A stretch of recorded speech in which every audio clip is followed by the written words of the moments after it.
సంతోషించుచు శ్రమయందు ఓర్పు గలవారై ప్రార్థన యందు పట్టుదల కలిగి ఉన్నాడు. చాలు, చిన్న మాట ప్రార్థన చేద్దాం. ప్రేమ కలిగిన మా తండ్రి, పరిశుద్ధుడైన మా ప్రభువా, నీకే వందనాలు, స్తోత్రాలు నాయనా. ఈ ప్రత్యేక సమయంలో నీవు ఇచ్చిన ఈ తరుణాన్ని బట్టి నీకు వందనాలు. నీ పరిశుద్ధ వాక్యాన్ని బట్టి స్తోత్రం.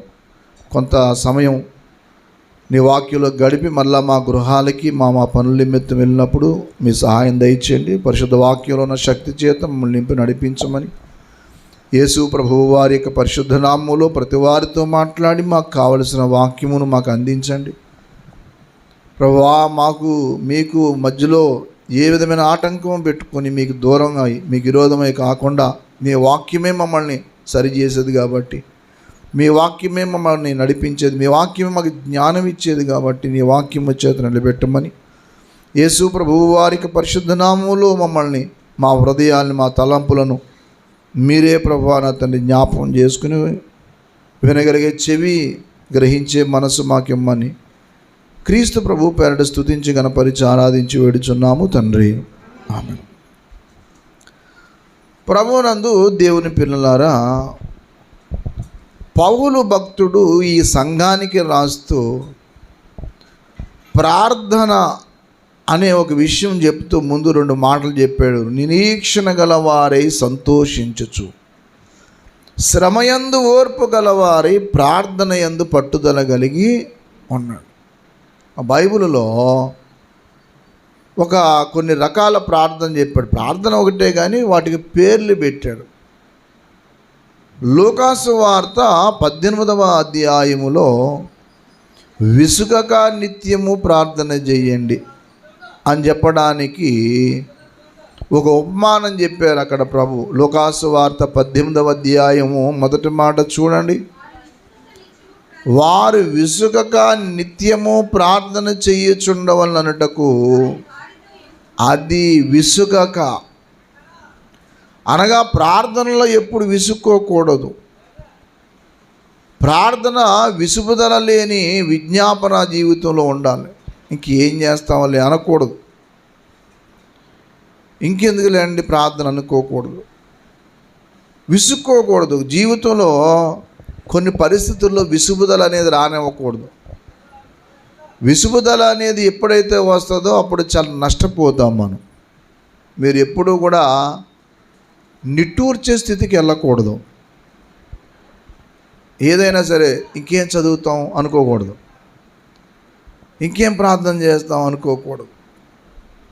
విసుగుదల లేని ప్రార్థన అంటే అర్థం ఏంటో అక్కడ యేసయ్య చెప్పారు. ఒక ఉపమానం చెప్పారు. అక్కడ ఒక విధవరాలు ఉందట. ఆ ఊర్లో ఒక అన్యాయస్తుడైన న్యాయాధిపతి ఉన్నాడు. మాటికి వెళ్ళి ఒక విషయం అడుగుతూ ఉంచేదట. నాకు నా ప్రతివాదికి న్యాయం తీర్చయ్యా అంటే ఆ న్యాయాధిపతి గురించి యేసయ్య ఒక మాట చెప్పాడు. అతడు మనుషులను లక్ష్య పెట్టడు, దేవునికి భయపడని వ్యక్తి. అట్లాంటి వాటి దగ్గరికి వెళ్ళి మాటలు అడిగితే ఏమని చేస్తాడు? మనుషులను లక్ష్య పెట్టడు, అలాగని దేవుడిని లక్ష్య పెట్టడట. చూడండి అక్కడ కింద చదవండి. దేవునికి భయపడకయు, అది విషయం, అతని యొక్క పద్ధతి అది. దేవునికి భయపడకయు మనుషులను లక్ష్య పెట్టకయుండి ఒక న్యాయాధిపతి ఒక పట్టణంలో ఉన్నాడు. మరి ఇదేం న్యాయాధిపతో? దేవుడి భయము లేదు, మనుషులంటే ప్రేమ లేదు. అంటే అంత కఠినుడు అన్నమాట. ఆ కఠినుడి దగ్గరికి వెళ్ళి 3 ఆ పట్టణంలోకి ఎదవరాలు ఉండెను. ఆమె ఇతని ఎద్దుకు తరచుగా వచ్చి నా ప్రతివాదికి నాకు న్యాయము తీర్చుమని అడుగుచూ వచ్చాను. కానీ అతడు కొంతకాలం ఏమో లేదు, ఒప్పకపోయాను. ఎన్నిసార్లు వెళ్ళినా అస్సలు మాట్లాడేవాడు కదా. ఎప్పుడైతే ఆ మాట చెప్పాడో చివరికి 5వ మాటలో ఓ మాట ఉంది. ఈ విధవరాలు నన్ను తొందర పెట్టుచున్నది కనుక ఆమె మాటికి వచ్చి గోజాడకుండానట్లు ఆమెకు న్యాయము తీరుతున్నని తనలో తాను అలాంటి వాడిని సహితము విసుగుదల లేకుండా వెళ్ళటం ద్వారా ఏం చేయాలి? లొంగ తీసింది అంతే. అంటే అర్థం ఏంటనంటే అంత రకమైన విసుగుదల లేని జీవితం ఉండాలి. ఎడమా ఎన్నిసార్లు చెప్పాలా మన మాటకు వస్తాం అని ఉంటాడేమో, అలాంటి ఉపమానమే చెప్పారు యేసయ్య.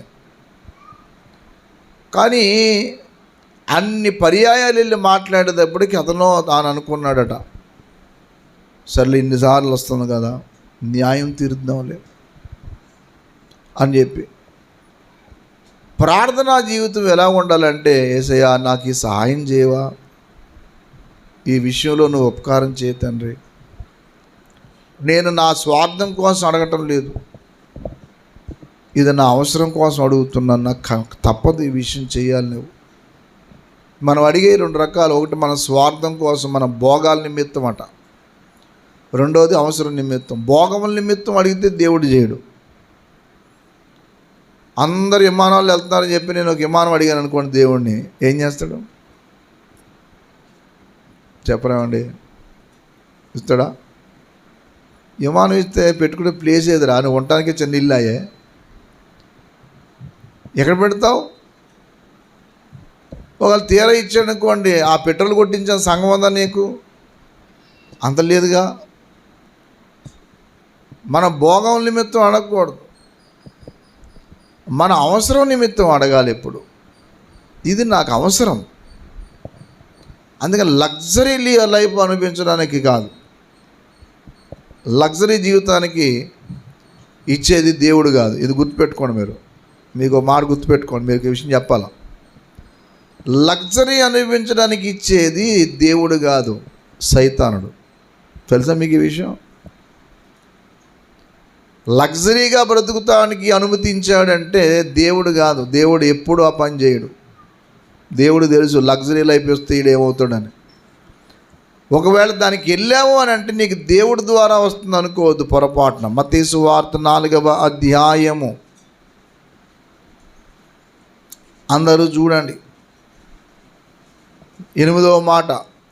మరల అపవాది మిగులు ఎత్తైన కొండ మీదకి ఆయన తోడుకుని పోయి, అది ఆ మాట, ఈ లోక రాజ్యములన్నిటినీ వాటిని మహిమను నీవు సాగిలిపడి నాకు నమస్కారం చేస్తే వీటన్నిటిని నీకు అంటే అర్థం ఇప్పుడు నాకు చెప్పండి. ఇప్పుడు ఈ లోకరాజ్యములు వాటి మహిమ నీకు కావాలనుకుంటే ఇచ్చేది దేవుడు కాదు, సైతానుడు. నీకు ఎప్పుడు ఏది అవసరమో అదే ఇస్తున్నాడంటే దేవుడు. దేవునికి స్తోత్రం. నువ్వు సేవకుడు అయినా లేకపోతే సామాన్య వ్యక్తివైనా నీ అవసరాన్ని దేవుడు తప్పనిసరిగా తీరుస్తాడు. కానీ నీ లగ్జరీ కోసం నువ్వు వెళ్తున్నావంటే అర్థం ఏంటంటే తేడాలో ఉన్నావు, గుర్తుపెట్టుకో. లగ్జరీ లైఫ్లో నువ్వు వెళ్ళావంటే నీకు సైతాను బుద్ధి ఉంది. నేను ఒకసారి వాక్యం చెప్తానికి ఒక పెద్ద పట్టణానికి వెళ్ళాను. తిరుపతి దగ్గర ఒక ఊరు, తిరుపతికి దగ్గర బార్డర్లో ఉంటుంది. వెళ్ళగానే వాళ్ళు 2 మాటలు అడిగారు. సార్, చర్చిని ఆనుకొని మేము ఒక ఏసీ రూమ్ కట్టాం, ఇందులో ఉంటారా, లేకపోతే మీకు ఏమైనా స్పెషల్ ఏసీ రూమ్ తీయమంటారా అని అడిగారు. నేను అన్నాను, ఇది ఏసీ రూమే కదా, ఇంకేం కావాలని అంటే అంత లగ్జరీగా ఉండదు సార్, మామూలుగా ఉంటుంది. ఎందుకంటే మేము మీ ప్రాంతం నుండి కొంతమంది సేవకులను పిలిచాం, వాళ్ళు మమ్మల్ని ఈ రూమ్ కోసం చాలా ఇబ్బంది పెట్టి మాకు ఈ రూమ్ వద్దు, మాకు హై క్లాస్ రూమ్ కావాలన్నారు. అలాగే మాకు వేరే, మళ్ళీ మాకు కూడా వచ్చిన వాళ్ళకి మళ్ళీ మా కెమెరామ్యాన్లకు వేరే, మాతో ఉంటా కుదరదంట, మళ్ళీ ఈ అయ్యగారికి వేరేట. అలాగ అన్నారు కాబట్టి మిమ్మల్ని అడుగుతున్నాం సార్, ఏమనుకోకండి అన్నారు. నేను నాకు కూడా ఎవరు వచ్చినా మేమందరం ఉండేది కలిసి ప్రార్థన చేసుకోవడం బాగుంటుంది బాబు, ఇది చాలా పెద్ద రూమ్, అది చాలా పెద్దదన్నమాట. ఎప్పుడైనా మీరు వెళ్తే అక్కడ మీరు ఏదైనా పని మీద వెళ్తే ఉండొచ్చు, ఆ పేరు చెప్తే ఇస్తారు. సరే, వాళ్ళు ఇచ్చిన ఇవ్వకపోయినా కానీ తర్వాత సంగతి. కానీ దేవుడు ఎప్పుడూ కూడా నీకు లగ్జరీ లైఫ్ ఇవ్వడానికి ఆయన అయితే మాత్రం ఇష్టపడ్డాను అన్న. కానీ లగ్జరీకి వెళ్ళిన మరుక్షణం మందు నువ్వు దేవుని యొక్క సందులో అంత ప్రార్థనా జీవితానికి వెళ్ళవనేది నా అభిప్రాయం. ఇది మర్చిపోకండి. ఈ లోకంలో అందరికి ఉండేది నువ్వు అనుభవించాలనుకున్నావంటే నీ ఆలోచన విధానము వేరే ఉంది. ఆస్తి ఉండొద్దని నేను చెప్తలే, కార్లు ఉండొద్దని నేను చెప్తాం లేదు. అవి పెట్టుకో, నీకు ఎంతవరకు అది అవసరమో అంతవరకే, అంతేగాని కాదు. నేను ఒక పాస్టర్ గారి గురించి విన్నాను. ఆయన పాస్టర్ గారు సేవకుడు. సేవకుడు అంటేనే అర్థం ఏంటంటే సామాన్యమైన తగ్గింపు గలవాడని అర్థం, దాసుడు అని అర్థం. కానీ సినిమా యాక్టర్లు మెయింటైన్ చేసే కార్యవ్యాన్ ఉందట ఆయనకి. సినిమా యాక్టర్లు మెయింటైన్ చేసే కార్యవ్యాన్ ఉంటే నేను అన్నాను, ఆయన సినిమా యాక్టరా దేవుని సేవకుడు అని అడిగా. అంటే మేకప్ ఎక్కడ చెమట పట్టకుండా ప్రసంగానికి ముందు మాత్రం అందులోంచి వచ్చి ఆ వేదిక ఎక్కుతాడు అయ్యగారు. నా బాబాయ్, ప్రజలు ఇచ్చిన సొమ్ము నువ్వు ఈ రీతి ఖర్చు పెట్టి ఒక పనికి మాలిన దద్దమ్మ, నిన్ను నమ్మేవాళ్ళు వీళ్ళందరినీ ఎదవాలనుకోవాలి. నువ్వు అంత చెమట పట్టకుండా సేవ చేయాలనుకున్నప్పుడు నిన్నెవడు రమ్మన్నాడు ఈ సేవకి? యేసు ప్రభు వారు ఆయన చెమటే రక్త బిందువులో కారేంత ఉన్నారు. పౌలు గారికి అయితే బట్టలు లేకుండానే బతికాడు ఆయన చాలా కాలం. వస్త్రాలు లేవు సరిగ్గా, తినటానికి తిండేం లేదంట. 2 కొరింథీ పత్రిక 11వ అధ్యాయము 2 కొరింథీ పత్రిక 11వ అధ్యాయం 26వ వచనం చూడండి. అనేక పర్యాయములు ప్రయాణములలో నదుల వలనైన ఆపదలలో, దొంగల వలనైన ఆపదల్లోను, నా స్వజనుల వల్ల ఆపదల్లోను, అమ్మ చదువు, అన్ని జనుల వలనైన ఆపదల్లోను, పట్టణముల్లో ఆపదల్లోను, అరణ్యములో ఆపదల్లోను, సముద్రములో ఆపదల్లోను, కపట సహోదరుల వల్ల ఆపదల్లోను ఉంటిని. ప్రయాసముతో, కష్టములతో. దేంతో తల్లి? నేను అడుగుతున్నాను, అంత కష్టాలు వచ్చేస్తున్నాడు మనకి. కష్టములతో. అసలు కష్టపడడానికి ఇష్టపడిన వాడు సేవకుడు అని చెప్తే అంత అమాయకత్వం కూడా లేదు. కష్టములతోనూ తరచుగా జాగరణములతోనూ, అది ఆకలి దప్పులు. సరే, తినడానికి కూడా సరైన తిండి లేదు. ఇప్పుడు కొంతమంది, ఇప్పుడు మాలాంటి వాళ్ళకి ఏం పెడుతున్నారో స్పెషల్. మేము వెళ్ళామంటే అయ్యారు రండి లోపల రండి, ఇవన్నీ మీకోసమేనండి. చికెన్ ఫ్రై, మటన్ కర్రీ, ఇంకేమన్నా కావాలండి. అయ్యో, ఈ తిండి తగలట. ఈ ఆకలి చంపు కూడా తినేది కానీ ఎందుకు మా మీద తిండి? తిండి అనేది ఆకలి చంపుకోవడానికే తప్ప తిండి తినడానికి ఎప్పుడు మనం ముందు ఉండకూడదు. తిండి లేకుండా పరిచర్య చేసే సేవకులు ఎంతోమంది నాకు తెలుసు. నేను అనేక ప్రాంతాలకి వెళ్తా, కొన్ని చోట్ల అక్కడికి వెళ్ళి వాళ్ళకే ఏజెన్సీ ప్రాంతంలో ప్రతి నెల కొన్ని ప్రాంతాలకి వెళ్తూ ఉన్నాం.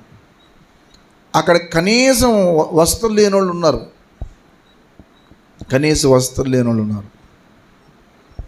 మనకి ఇక్కడ డబ్బులు ఎక్కువైపోయి కొంతమందికి లగ్జరీ అలవాటు అయిపోయింది. అంత సౌఖ్యానికి అలవాటు పడిపోయిన వ్యక్తులు ఉన్నారు ఇప్పుడు. కానీ పౌలు గారు తరచుగా జాగరణములతో, ఆకలి దప్పులతో, తరచుగా ఉపవాసములతో, చలితోనూ, దిగంబరత్వం అంటే ఏంటమ్మా? బట్టలు లేవు. మహానుభావుడు ఎలాగ ఉన్నాడు నాకే అర్థం. ఆ మాట చదవగానే గుండె బొగ్గుమంది ఒక్కసారి. ఏమో నాకైతే బోళ్ళు బట్టలు ఉన్నాయి. దేవుని సేవకు వచ్చిన తర్వాత దేవుని పిల్లలు అయిన వాళ్ళు బోళ్ళు మంది నాకు కొని ఇచ్చిన వాళ్ళు ఉన్నారు. ఇప్పుడు కొని ఇస్తూ ఉంటారు. కానీ ఈ వాక్యం మన చేతికి రావడానికి ప్రభుతో గడిపిన ఆ దాసుడు, అనేక పత్రికలు మన చేతికి రావడానికి ఎన్నో కష్టాలు పడ్డ పౌలు భక్తుడు జీవితంలో ఏమీ లేదు తెలుసా? బట్టలు. కానీ మంచి ప్రార్థనా పరుడు. దేవునికి స్తోత్రం కలుగును గాక. దిగంబరత్వముతోను ఉంటిని, ఇంకా నువ్వు చెప్పవలసినవి ఇంకేమిటో, ఇంకెందుకని మీకు అన్నీ చెప్తే మళ్ళీ నాకు గొప్పతనం అనుకుంటారు, ఎందుకు వచ్చిన సమస్య అని చెప్పి ఆపేసాడు. అన్ని కష్టాలు అనుభవించిన సేవకుడు ఈ రోజున వేసిన సూట్ వేయకుండా వేసి వాళ్ళు ఉన్నారు. కట్టిన చీర కట్టకుండా ఏదికి లెక్కి చెప్పే పాస్త్రమ్మలు ఉన్నారు. కొంతమంది మళ్ళీ వేదిక మీద మళ్ళీ గొప్ప చెప్పుకోవటం. ఆ పాస్టర్లు మళ్ళీ ఏం చెప్పుకుంటారో తెలుసా, నేను కట్టే చీర చాలా ఖరీదు అనుకుంటున్నారు. వాళ్ళు ఇచ్చిన చీర అంట, వాళ్ళు ఇచ్చింది ఒక రుణంతో ఆ చీర కట్టుకుంటా చెప్తాను నేను. నువ్వు వేదికే కబురు చెప్తాం కాదు, నువ్వు పాస్టరమ్మ. నువ్వు మామూలుగా ఎప్పుడు తెల్లసీర కట్టుకుని ముసుగేసుకున్నా చూస్తాను. మళ్ళీ పైపేచ్చు నువ్వు ఎంత దీనిరాలో అప్పుడు నాకు అర్థమవుతుంది. వీళ్ళు కట్టే చీరలు ఎంత పేరుకు మాత్రమే వస్తువులు తీసేస్తారు కొంతమంది, కానీ బట్టల మీద ఎక్కడ లేని మమకారం. వాళ్ళని వెలగల వస్త్రములతో అన్నాడు, కానీ వస్త్రములతో వద్దన్నాడు వాక్యంలో. మరి సామాన్యమైన వస్త్రధారణే ఉండాలి. నీకు చెయ్యి చూస్తాను, నా పని చెయ్యి. నువ్వెంత తినరాలో అర్థమవుతుంది. వేదికెక్కి 4 మాటలు వచ్చాయని చెప్పి వాక్యం చెప్తాం కాదు. వేదిక ఎక్కిన నీవు మాట్లాడే విధానంలో కూడా జాగ్రత్త. కొంతమంది మాతో ఎదుటి నమ్మించడానికే. నాకు సూట్లు వేసుకోగలను, నేను వేసుకోలేక కాదు, ఎందుకులే అనే ఉద్దేశంతో. మన ఎప్పుడు ఖమ్మం వెళ్తే ఆయన ఎవరో ఒక ఆపు కొట్టుకొని ఇచ్చాడు. ఆయన దైవ సన్నిధికి వచ్చినప్పుడు నువ్వు ప్రార్థనా జీవితానికి అత్యధిక ప్రాధాన్యత ఈ విషయాలకి దేవుడు మిగతా సంగతి చూసుకుంటాడు. దేవునికి స్తోత్రం కలుగునుగా. ప్రార్థన ఎంత ఉన్నతంగా ఉండాలంటే విసుగక నిత్యము ప్రార్థన చేయటం. రెండవ ప్రార్థన ఒక 4 ప్రార్థన గుర్తు చేసి ముగిస్తా. తెస్సలోనికి రాసిన పత్రిక, మొదటి పత్రిక 5వ అధ్యాయం 14వ వచనం దగ్గర నుంచి చూడండి. తెస్సలోని పత్రిక మొదటి పత్రిక, సహోదరులారా నేను మీకు బోధించుచున్నది ఏమనగా, అక్రమముగా నడుచుకునే వారికి ఏం చెప్పండి? బుద్ధి చెప్పండి. ధైర్యము చెడిన వారిని, చదువు తల్లి, బలహీనులకు ఓతివ్వండి. ఉండుడి, చదవమ్మా. చేయొచ్చునని అనుకోవద్దు. మనుషులందరి ఎల్లప్పుడూ మేలైన దాన్ని చదవాలి. ఎల్లప్పుడూ ఉన్నా లేకపోయినా హ్యాపీగా ఉండండి. ఎడతెగని ప్రార్థన. దేవునికి స్తోత్రం కలుగునుగా. ఎడతెగకుండా ప్రార్థన చేయండి. చాలు తల్లి, ఎడతెగకుండా ప్రార్థించండి. ఇందాకేమో ఇసుక్కోకుండా ప్రార్థన చేయండి. ఇప్పుడు ఏం చేయండి? ఎడతెగకుండా. ఎంత సమయం నువ్వు ప్రార్థన చేసినా నీకు నష్టం కాదు. అది ఎడతెగని ప్రార్థనా జీవితం కలిగి ఉండండి. మీ జీవితంలో ఒక అద్భుతం చూస్తారు. ఇందాకే కదమ్మా ప్రార్థన చేసామంటే, ఖాళీ ఉన్నాను కదా, ఏం చేస్తాను ఖాళీగా ఉండి అనవసరం కవులు చెప్పుకుంటే. మళ్ళీ ప్రార్థన చేస్తాను, కొన్ని అంశాలు గుర్తొచ్చాయి. అదేంటి తెల్లవారుజామున లేచి ప్రార్థన చేసావు కదా, మళ్ళీ ఇప్పుడు ప్రార్థన అంటున్నావు ఏంటంటే, అవును ఎడతెక్కకుండా ప్రార్థన చేయమన్నాడు కదా, చేస్తా. నువ్వు పనిలో ఉంటూ కూడా ప్రార్థన చేయొచ్చు. పని మానేసి ప్రార్థన కాదు, ఇంటి పని మానేసి ప్రార్థన ఉండొద్దు. కుటుంబ బాధ్యతను విడిచిపెట్టి ప్రార్థనలో ఉండొద్దు. ఆ పనులన్నీ చకచకా ముగించుకో. ఖాళీ సమయం దొరికిందా ప్రార్థనలో ఉండు. 3వ ప్రార్థన మెలకువ కలిగి ప్రార్థన చేయుట. ఏంటి చెప్పండి? మెలకువగొండి ప్రార్థన చేయండి అన్నాడు. పేతురు పత్రిక, మొదటి పత్రిక 4వ అధ్యాయం 7వ వచనం చూడండి. పేతురు గారు రాసిన పత్రిక, మొదటి పత్రిక 4:7. అయితే అన్నిటి అంతము సమీపమై ఉన్నది గనుక మీరు స్వస్థ బుద్ధి గలవారై ప్రార్థనలు చేయుటకు ఎల్లప్పుడూ మెలకువగా ఉండు. ఎలా ఉండాలి? ఏం చేయడానికి?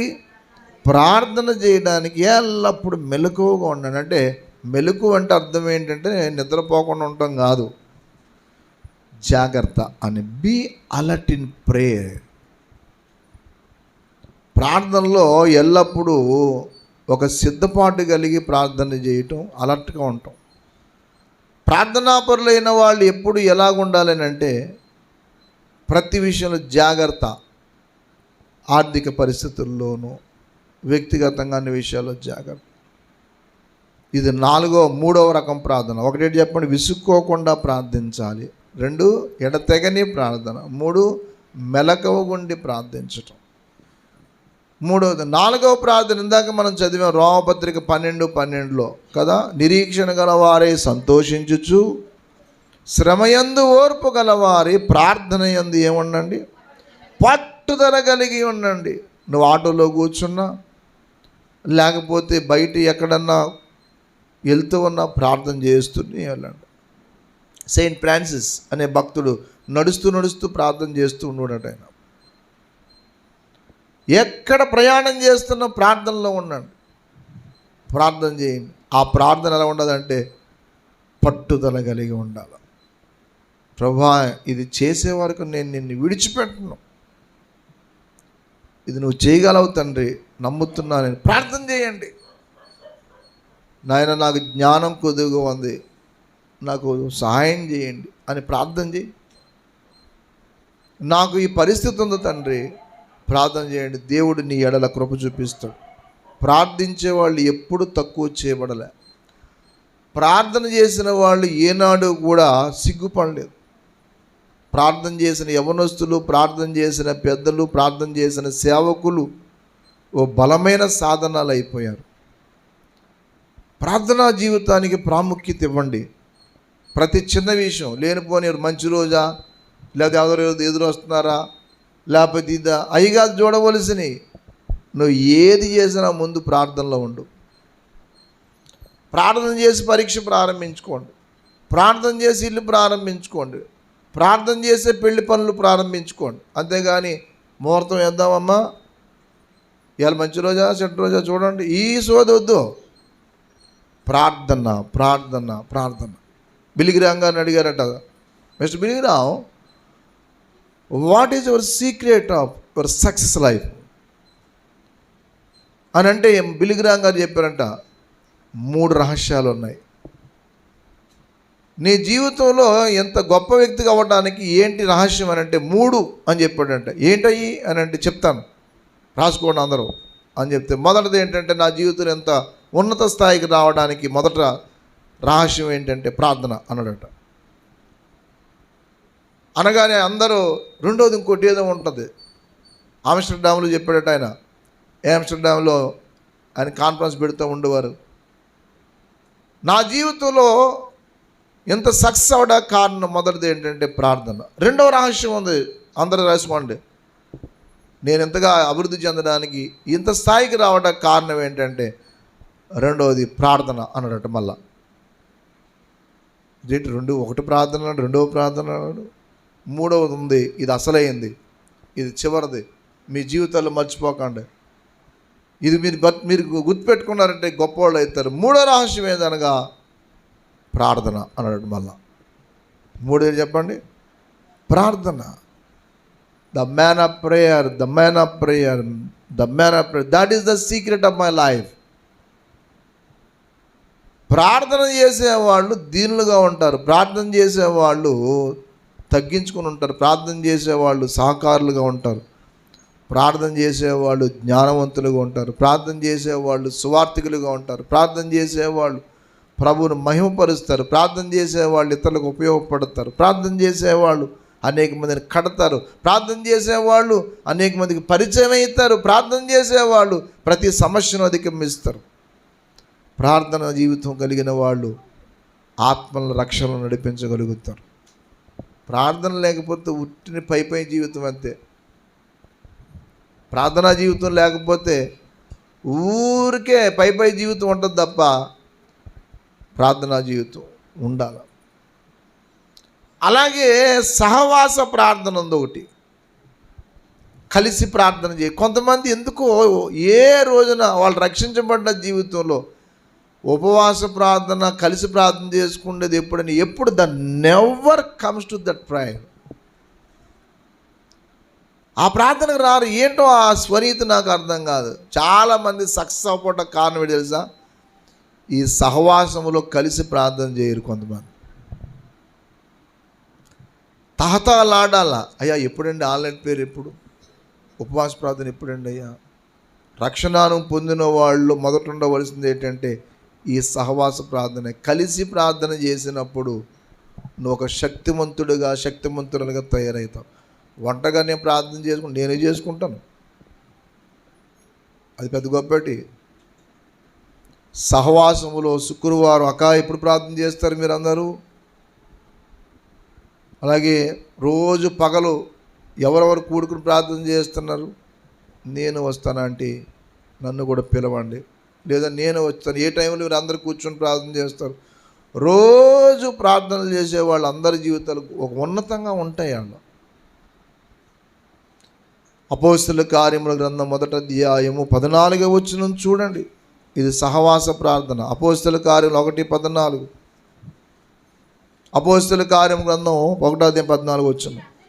వీరందరూ వీరితో కూడా కొందరు స్త్రీలు యేసు తల్లి అయిన మరియా ఆయన సహోదరులు ఏక మనసుతో,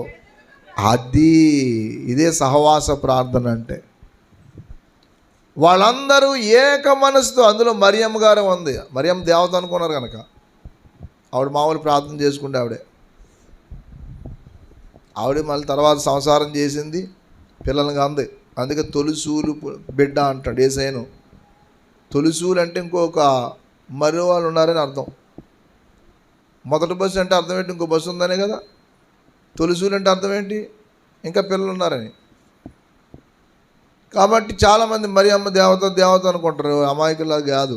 అందుకే కొంతమంది మరియమ్మ కొండకి వెళ్తారు, అక్కడ తల గీంతారు, అక్కడ గుండె గీయించుకుంటారు.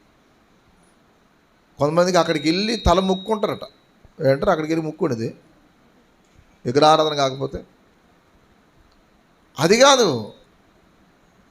నువ్వు దేవుని యందు నీ జీవితాన్ని ఇచ్చి దేవునికి సంపూర్ణ లోబడు. కాబట్టి భక్తి జీవితంలో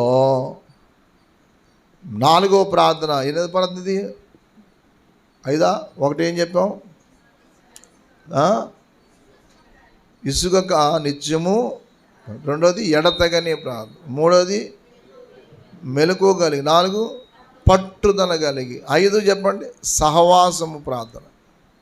5ది ఏ ప్రార్థన? సహవాసముతో కలిసి ప్రార్థన చేయటం. అది ఆన్లైన్ ప్రేయర్ అవ్వచ్చు, అది సంఘంలో కలిసి ప్రార్థన చేయవచ్చు. 6వదిగా ఉపవాస ప్రార్థన అంటాం. 6వది చెప్పండి, ఉపవాస ప్రార్థన. ఉపవాస ప్రార్థన దినం ఒకటి నువ్వు పెట్టుకోవాలి. అపోస్తలుల కార్యముల గ్రంథము 27వ అధ్యాయము 9వ వచనం చూడండి. అపోస్తలుల కార్యముల గ్రంథం 27:9. చాలా కాలమైన తర్వాత ఉపవాస దినము కూడా అప్పటికి అది ఉపవాస ప్రార్థన. అపోస్తలుల కార్యము గ్రంథము 13వ అధ్యాయము. అపోస్తలుల కార్యము గ్రంథము 13వ అధ్యాయము 2వ వచనం. వారు ప్రభువుని సేవించుచు ఉపవాసము చేయుచుండగా నేను బర్నబాను సౌలును పిలిచిన పని కొరకు వారిని నాకు ప్రత్యేకపరచండి. అంతటా వారు ఉపవాసం ఉండి ప్రార్థన చేసి వారిని పంపిరి. ఎవరైనా సేవకుని అభిషేకించాలంటే ఇది ఉండాలి, ఉపవాసం ఉండాలి. అంతేగాని అలా వచ్చి అలాగ అభిషేకించడం కాదు. ఉపవాస ప్రార్థన. వారంలో ఒక 2 రోజులు నువ్వు ఉపవాస ప్రార్థన పెట్టుకో. అంతేగాని వాళ్ళతో వీళ్ళతో పనికిమాలతో సహవాసం చేసి తిరక్క. నీ కుటుంబం కొరకు నీ బిడ్డలు ఉన్నతంగా స్థాయికి వెళ్ళాలనుకున్నప్పుడు ఉపవాస ప్రార్థన చేయి. ఉపవాస ప్రార్థన చేయి. వాళ్ళ రక్షణ కోసం ఉపవాస ప్రార్థన చేయి. చాలామంది ఉపవాసం అనేది తెలియదు వాళ్ళకి. ఫుల్గా దీని ప్రార్థనలో మోకరిస్తారు. ఇంకేం ప్రార్థన అవుతుంది? ఏం ప్రార్థన రాదు, కునుపాట్లు తప్ప. కొంతమందికి ఇంక తిండే, ఇంకెప్పుడు తిండి లేకపోతే వీళ్ళకు. కొంతమందిని అడగండి ఉపవాస ప్రార్థన, అమ్మ బాబు ఉపవాస ప్రార్థన అంటే అమ్మో అంటారు. ఉపవాస ప్రార్థన లేని జీవితము అది ఎప్పటికీ మంచిది కాదు. ఉపవాస ప్రార్థన చాలా ముఖ్యమైనది, చాలా ప్రధానమైనది. దేవునికి స్తోత్రం కలుగునుగా. ఉపవాస ప్రార్థన చేయటం మర్చిపోకండి.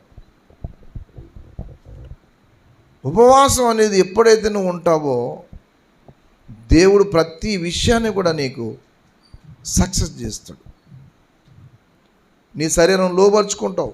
చాలామందికి ప్రార్థన ఉండదు, ఉపవాస ప్రార్థన ఉండదు. కొంతమంది పైపొచ్చి ఏం ప్రార్థన చేస్తావు అనుకోండి. ప్రార్థన లేని జీవితం మంచిది కాదు బాబు. ఉపవాస ప్రార్థన చాలా ముఖ్యమైనది, చాలా అవసరమైనది. ఉపవాస ప్రార్థన చేయటం మానకండి.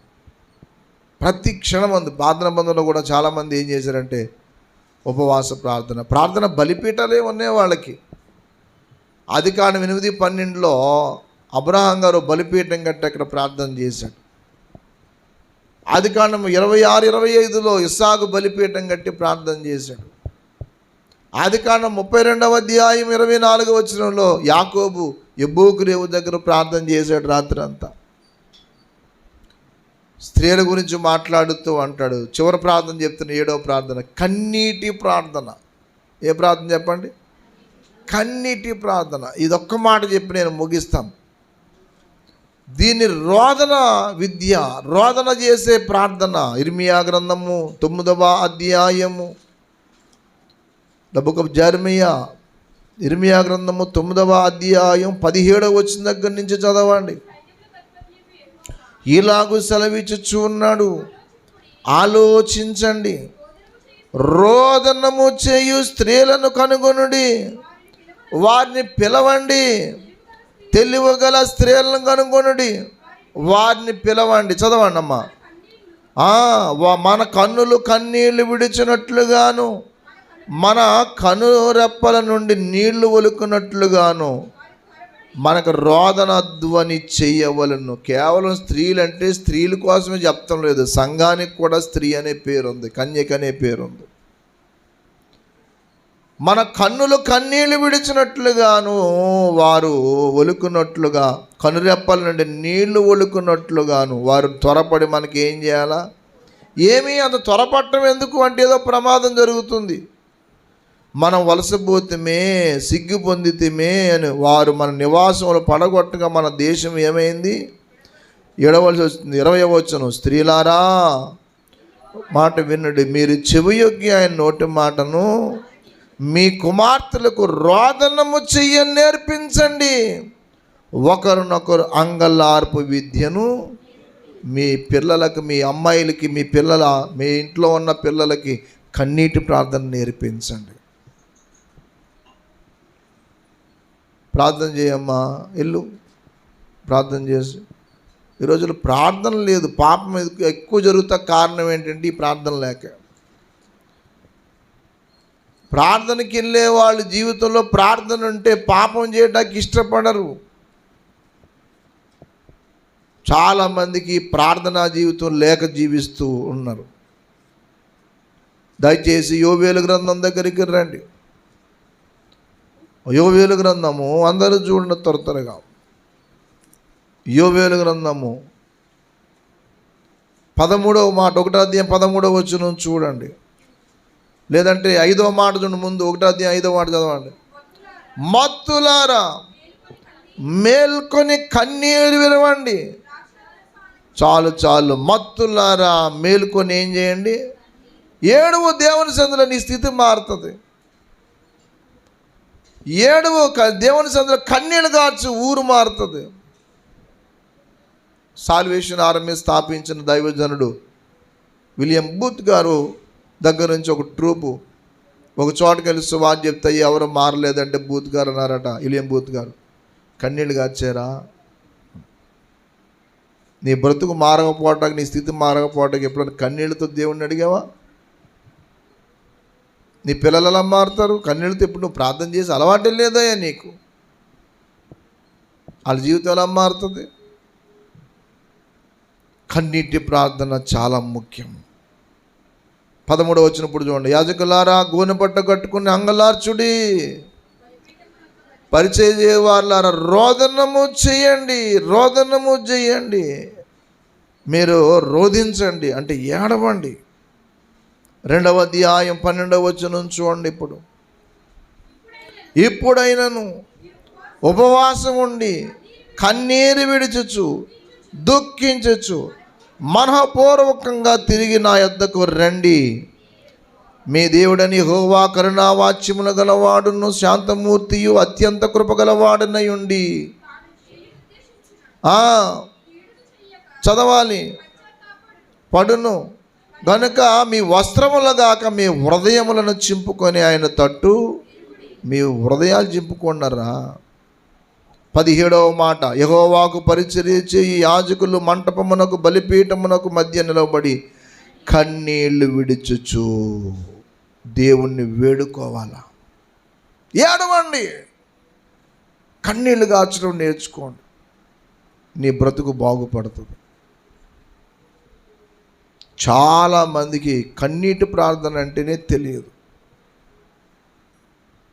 కన్నీటి ప్రార్థన అనేది నువ్వు ఎప్పుడైతే చేస్తావో నీ బ్రతుకులో ఒక ఉన్నత స్థాయికి వెళ్తావు. అలాంటి స్థితికి వెళ్దాం. ఇలాంటి ప్రార్థనా జీవితానికి వర్ధిల్దాం. పరిశుద్ధాత్మ దేవుడు ఆ కృపా భాగ్యం మనందరికీ దయచేయనుగాక. మోకరించండి, ప్రార్థన చేసుకుందాం. అన్నిటి కన్నా మిన్నగను కన్నీటి ప్రార్థన నీకుందా. అన్నిటి కన్నా మిన్నగను కన్నీటి ప్రార్థన నీకున్నా. ఎల్లా వేళలలో స్తుతియాగము నీకుందా. ఎల్లా వేళలలో స్తుతియాగము నీకుందా. రాకడ సమయములో కడబూర శబ్దముతో యేసును చేరుకొని విశ్వాసము నీకుందా. యేసును చేరుకొని విశ్వాసము నీకుందా. యేసయ్యా నాలో పట్టుదలతో కూడిన ప్రార్థన లేదు, కన్నీటి ప్రార్థన లేదు, సహవాసంలో ఎప్పుడు ప్రార్థన చేసిన అనుభవం లేదు నాకు. ఏదో ఆదివారం వస్తున్నాను వెళ్తున్నాను, ఏ రోజున సరైన ప్రార్థన లేదయ్యా, నన్ను క్షమించు. సరైన ప్రార్థనా జీవితానికి తిరిగి అప్పుడే జీవితం బాగుపడుతుంది. అలాంటి పరిస్థితికి మనం ఎదిగితేనే బాగుపడుతుంది. ప్రేమ కలిగిన తండ్రి పరిశుద్ధుడానికి స్తోత్రం. చాలామందిని సంధికి వస్తున్నారు, వెళ్ళిపోతున్నారు, కానీ ప్రార్థన అనుభవం లేకుండా గడిపేస్తూ ఉన్నారు. అందుకే ఏ స్థితి కూడా మార్చుకోలేని స్థితిలో ఉంటా ఉన్నాం. దయగల ప్రభువా, సరైన ప్రార్థనా జీవితం ఎదగడానికి దయ చూపించండి. ఒక్కొక్కరిని సంధించండి, దర్శించండి. సంఘంలో యవన బిడ్డలు పెద్దవారు అందరినీ కనికరించమని, సరైన ప్రార్థనా జీవితంలో నేర్పడానికి నడవడానికి సాయం దయచేయమని యేసయ్య నామములో స్తుతించి కనపరిచి ఆరాధించి వేడుచున్నాం తండ్రి.